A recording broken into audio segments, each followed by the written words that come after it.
घरच्यांच्या हट्टापुढे आरतीने तिच्या प्रेमाला विसरून नितीनसोबत लग्न केले. मात्र लग्नाच्या पहिल्याच रात्री पतीचा खैरा चेहरा तिच्या समोर आला आणि तिच्या पायाखालची जमीनच सरकली. आपल्या लग्नाची घरात चर्चा सुरू आहे हे समजल्यावर आरतीला हुंदका आवरता आला नाही. अस्वस्थ होऊन ती म्हणाली, एकदा माझे आयुष्य उद्ध्वस्त करून तुमचे समाधान झाले नाही म्हणून पुन्हा कृपा करा.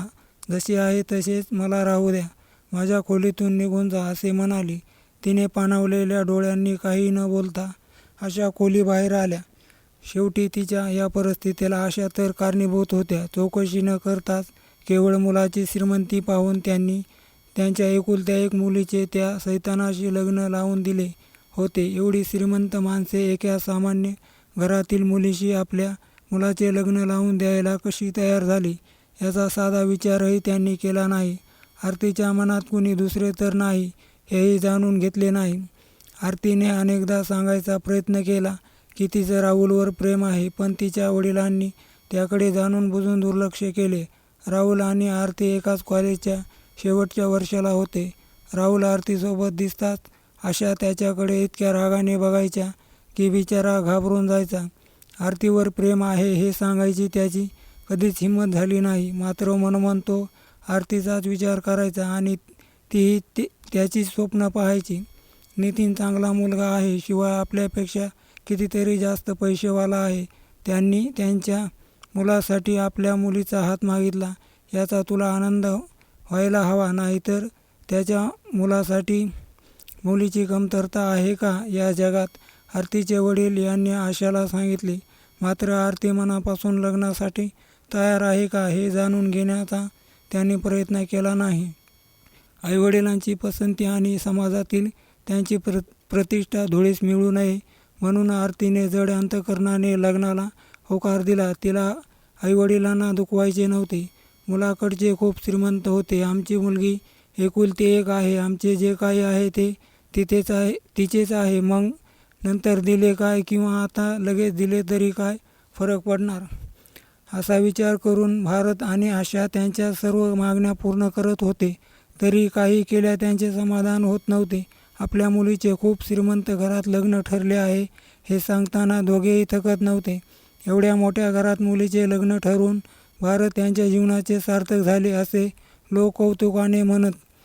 काळजावर दगड ठेवून आणि आपले प्रेम विसरून आरती सासरी निघाली. सासरी जाताना तिने पाहिले की राहुल एका कोपऱ्यात उभा राहून बघत होता. सासरी गेल्यावर नववधूचे जंगी स्वागत झाले. लग्नाच्या पहिल्या रात्री इतर नववधूप्रमाणे तीही नवऱ्याची वाट पाहत होती. तो येताच आरतीने हृदय धडधडू लागले आणि काही वेळातच तिने स्वतःला सावरले. कारण लग्नाच्या पहिल्याच रात्री जर पतीने पत्नीला सांगितले की तो शारीरिक संबंध ठेवायला सक्षम नाही आणि त्यासाठी माफ कर, तर ते ऐकून पत्नीला काय वाटेल असेल. क्षणभर आरती सुन्न झाली. तिचा पती नपुसंक आहे आणि फसवून त्यांनी लग्न लावले हे ऐकून आरतीच्या मनावर मोठा घात झाला. जाणून बुजून तिला असे का फसवण्यात आले, तिचा आणि तिच्या कुटुंबाचा विश्वासघात का करण्यात आला असे तिने पतीला विचारताच तो काहीच न बोलता खोलीबाहेर निघून गेला. आरतीने संपूर्ण रात्र रडत काढली. लग्नानंतरची पहिली रात्र तिच्यासाठी काळी रात्र ठरली. सकाळी अंघोळ झाल्यावर ती मोठ्यांच्या पाया पडली.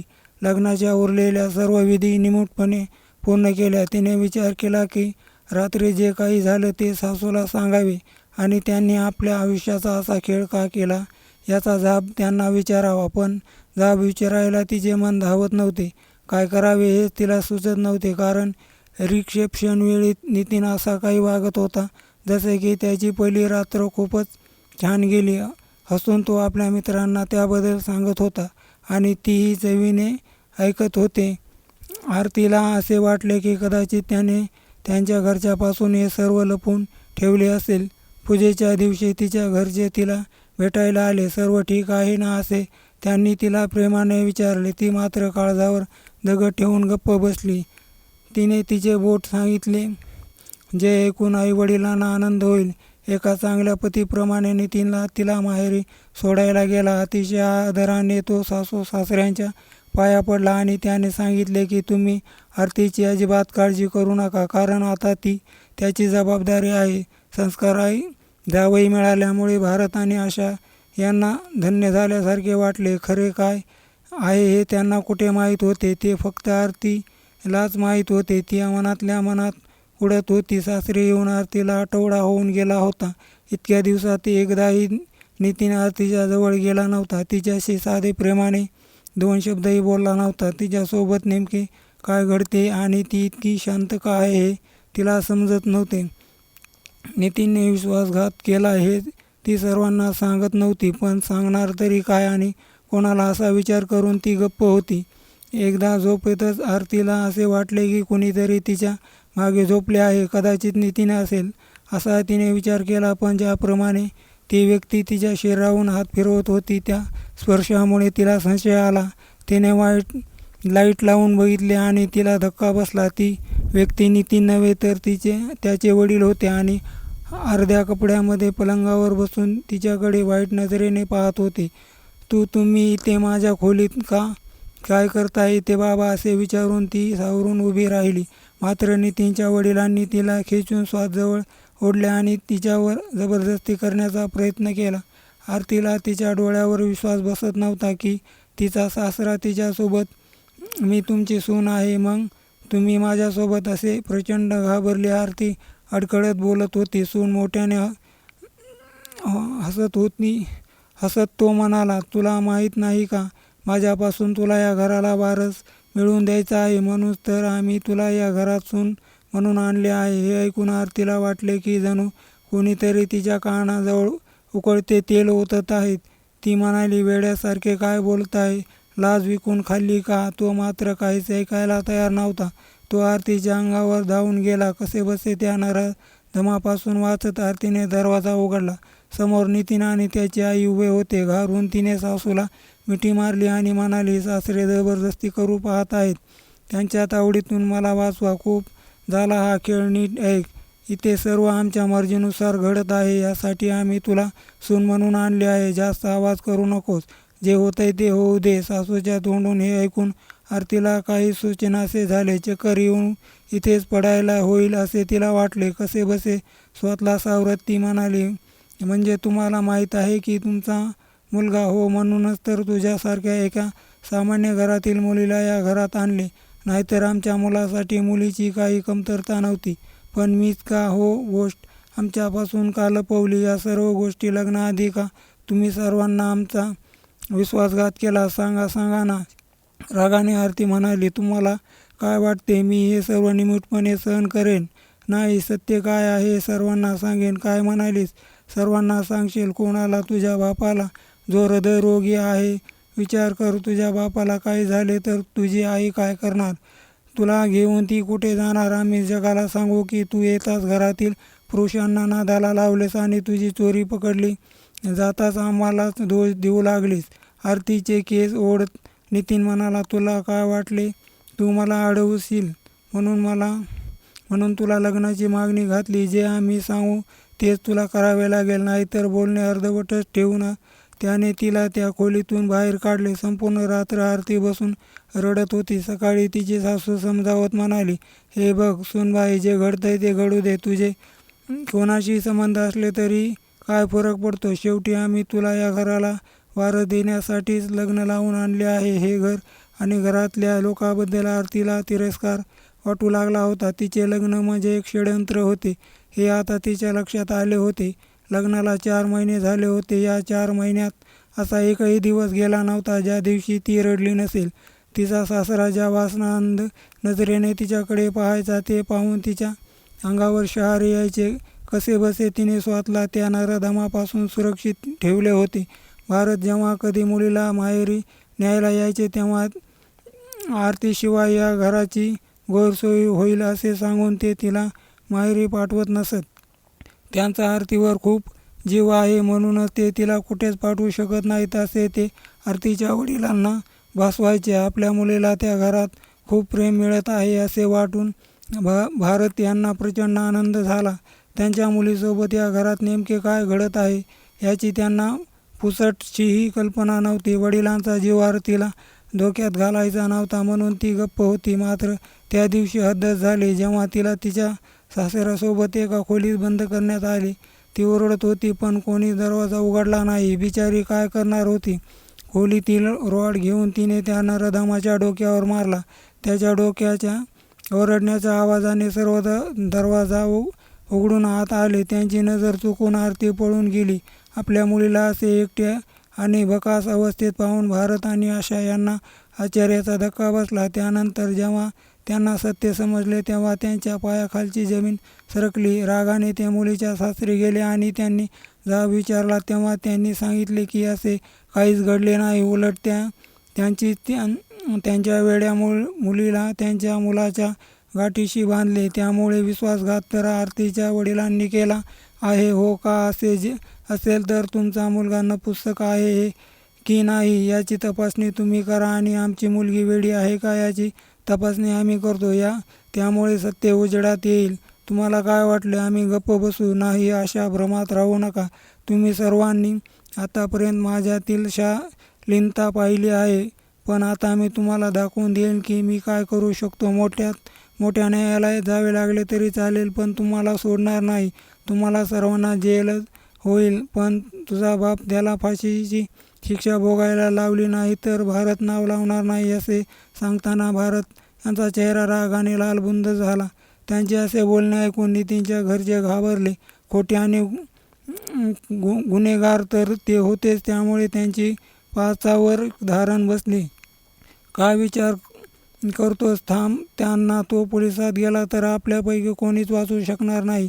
मला फाशीवर लटकायचे नाही. घाम पुसत नितीनच्या नराधम बापाने सांगितले. त्यांना वाटू लागले की हे लोक पोलिसाकडे गेले तर त्यांची अब्रू जाईल, शिवाय शिक्षा होईल. त्यांनी खूप विनवण्या केल्या. जे हवे ते घ्या, वाटल्यास कानाखाली मारा, पण पोलिसाकडे जाऊ नका. पोलीस कायदा यामुळे मुलीचे भविष्य आणखी बिघडू नये असा विचार करून भारत शांत झाले. मात्र नितीनने लवकरात लवकर आरतीला घटस्फोट द्यावा अशी अट त्यांनी घातली. दुसरा मार्गच नव्हता. त्यामुळे नितीनने निमूटपणे घटस्फोटाचा अर्जावर सही केली. पहिल्या सुनावणीतच आरतीला घटस्फोट मिळाला. आता आरती स्वतंत्र झाली होती, पण तिला नितीनने घेरले. जीवनावरील तिचा विश्वास उडाला होता.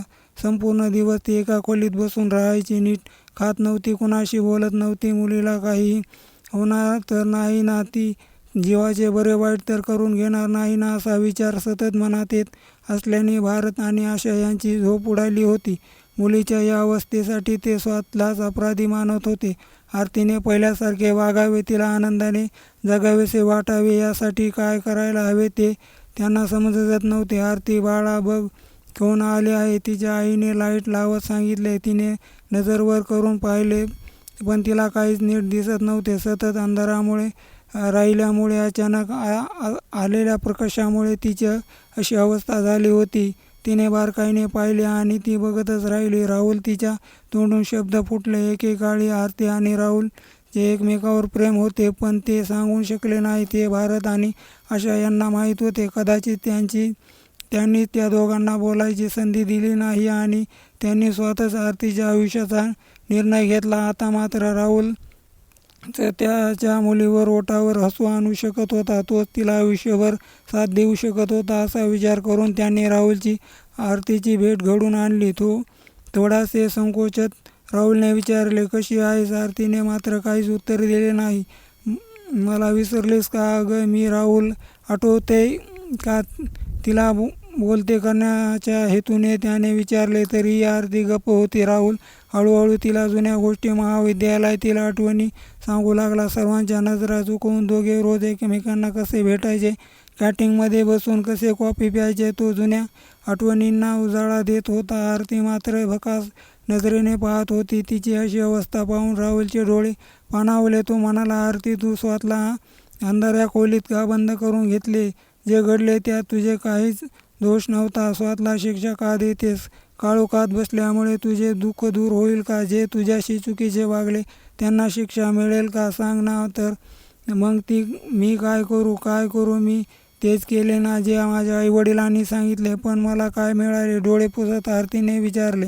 तिचे बोलणे ऐकून नूतन उंचके देत रडू लागल्या. आरतीने हात आपल्या हातात घेऊन राहुल म्हणाला, कधी आपल्याकडून चुका होतात, पण त्याचा असा अर्थ होत नाही की आपण त्या चुका कुरवाळत बसून स्वतःचे जीवन नरकासारखे करावे. जीवन आपल्याला हे सांगत असते की आपण आपली वाट शोधायची आणि विश्वासाने त्यावरून मार्गक्रम करायचे.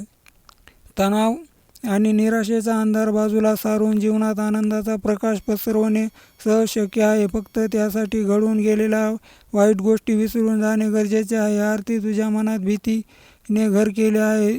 तुला भीती मनातून काढून टाकावीच लागेल. तुला असे पाहून तुझ्या आईवडिलांना काय वाटत असेल याचा विचार केला आहेस का? अगं, त्यांनी तुझ्या भल्याचाच विचार केला होता ना. त्यासाठी स्वतःसाठी तुला निराशेच्या गडद होता चाललेल्या अंधारातून बाहेर पडावेच लागेल. आरती, राहुलच्या बोलण्याचा आरतीवर हळूहळू परिणाम होऊ लागला. ती म्हणाली, आपण आपला आनंद, आपली ओळख, आपला सन्मान दुसऱ्याकडे मागतो.